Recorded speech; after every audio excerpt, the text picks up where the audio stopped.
नमस्कार दोस्तों, स्वागत है आप सभी का टोटल रियलिटी चैनल में।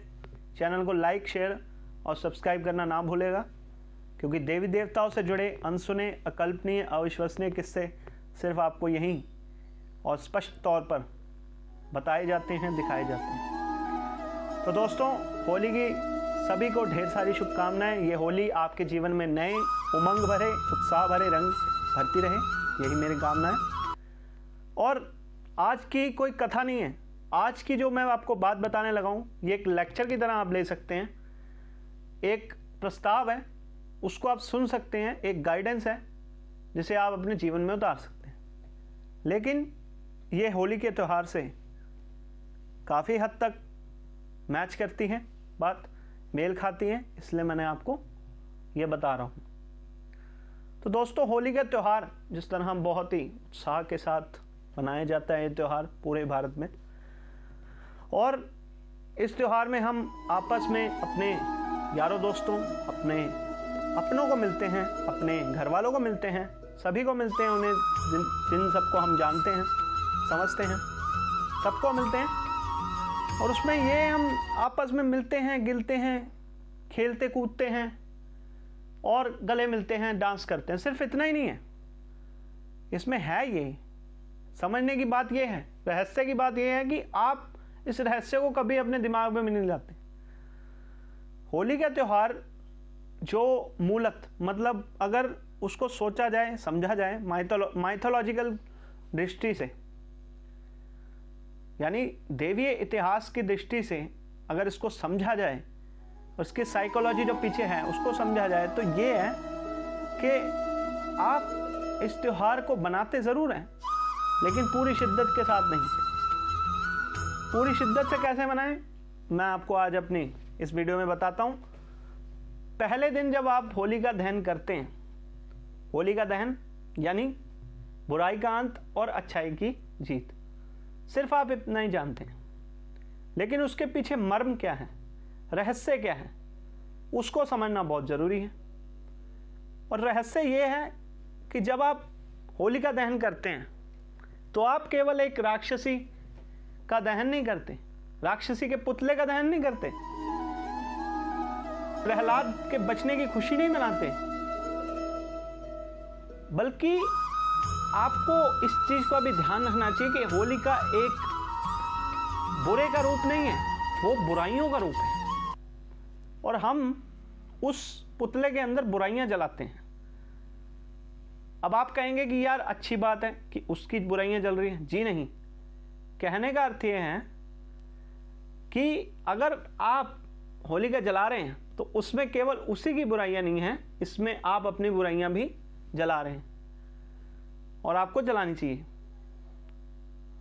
आपको जलाना चाहिए उन्हें, और जलाना होगा।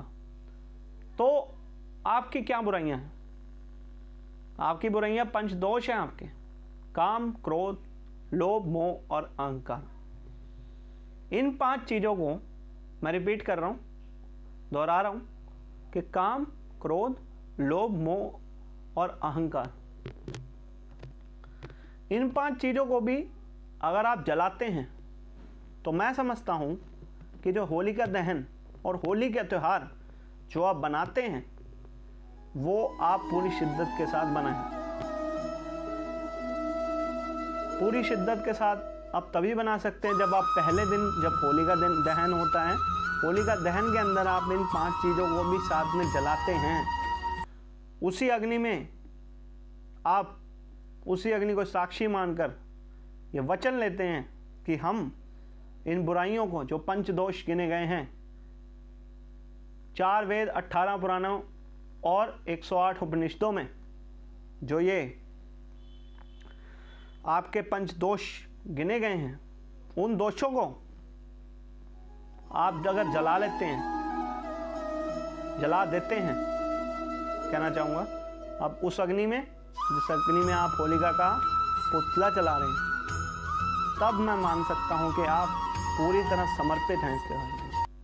इस त्यौहार को समर्पित होकर पूरे दिल के साथ बना रहे हैं। और यही नहीं कि आप, मैंने वीडियो के शुरू में कहा था कि यार आप इतना ही नहीं है कि अगर आप बस इतना ही कर रहे हैं कि यार गले मिला, अपने दोस्तों यार से अपने से गले मिला, नाचा वाचा, ठीक, वो अपनी जगह है, वो आपका अपना तरीका है। लेकिन उसका मर्म यही है, उसका जो एक व्याख्या यही है इस त्यौहार की, अगर आप अपने पंच दोषों को निपटा कर खेलेंगे होली, रंगों की होली खेलेंगे, तो ये होली अवश्य ही आपके जीवन में नए रंग भरती चली जाएगी।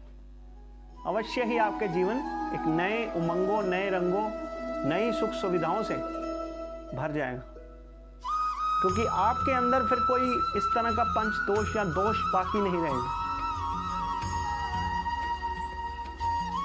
अगर आप ये करते हैं तो ये बहुत अच्छी बात है, आपको ये करना चाहिए। उस होलिका के पुतले के साथ अपनी बुराइयों को जला देना है सबसे बड़ी और अच्छी बात है, क्योंकि वो बुराई का प्रतीक है। यही मर्म और यही जो बात मैं आपको आज समझा रहा हूं, विष्णु पुराण के अनुसार यही बात समझाते हैं ब्रह्मा जी अग्निदेव हिरण्यकश्यप को। हिरण्यकश्यप जो होलिका का भाई था, वो एक झूठा इल्जाम कह सकते हैं, एक आरोप लगा देता है अग्निदेव और ब्रह्मा जी पर कि हे देवी देवताओं, और आप समझ जो देवी देवता हैं इस संसार में जितने भी, आप जो वरदान देते हैं अपने भक्तों को कड़ी तपस्या करने के बावजूद, वो सब झूठे हैं, आपके शब्द झूठे हैं। ये बात गलत है कि आपकी सबकी वाणी पर माँ सरस्वती का वास है। आपकी वाणी कभी गलत नहीं हो सकती, क्योंकि आप सभी 33 करोड़ देवताओं की वाणी पर माँ सरस्वती की कृपा, साक्षात कृपा है। ये बात एकदम झूठ है, गलत है।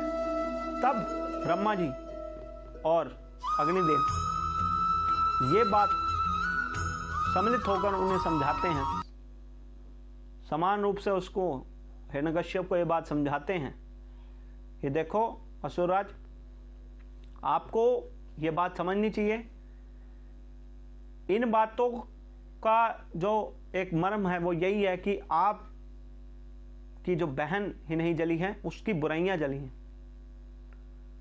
इसीलिए मैं कह रहा हूं कि अगर आप अपनी अंदर की बुराइयां उस होलिका में जला दें, तब मैं मानता हूं कि सच्चे तौर पर आप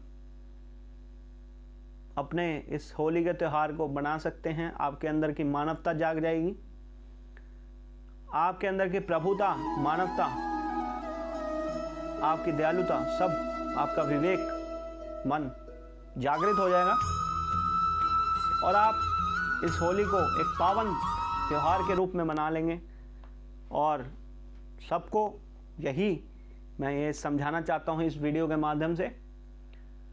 और अंत में एक सलाह देना चाहता हूँ कि होली बनाइए, अवश्य बनाइए, पूरी तरह मौज कीजिए, खुलकर मौज कीजिए, अपनों के साथ करनी भी चाहिए और होना भी चाहिए, खुशी होनी चाहिए चारों तरफ, सब हंसते रहें खिलखिलाकर। लेकिन किसी भी प्रकार के नशीले पदार्थों या नशीले सामान का प्रयोग न लाएं, क्योंकि ये हानिकारक ना सिर्फ आपके लिए बल्कि आपके परिवार को भी हानि पहुंचा सकता है। इसलिए नशीले जो पदार्थ हैं उनसे दूर रहिए। चलते चलते मैं आप सभी से सिर्फ एक ही बात कहूँगा कि आपकी होली शुभ रहे, मंगलमय रहे, और कोशिश यही करिएगा कि सावधानी से इस त्यौहार को बनाएं। और जो बात मैंने बोली है उसे एक बार ज़रूर अपने दिमाग, अपने मन मंदिर में लाके सोचिए। अवश्य ही आपको ये बात बहुत ही सही लगेगी, बहुत ही स्पष्ट लगेगी और तर्क संगत लगेगी। जय माता दी। मेरा नाम हिमांशु। टोटल रियलिटी चैनल को सब्सक्राइब करना, लाइक करना, शेयर करना बिल्कुल ना भूलिएगा।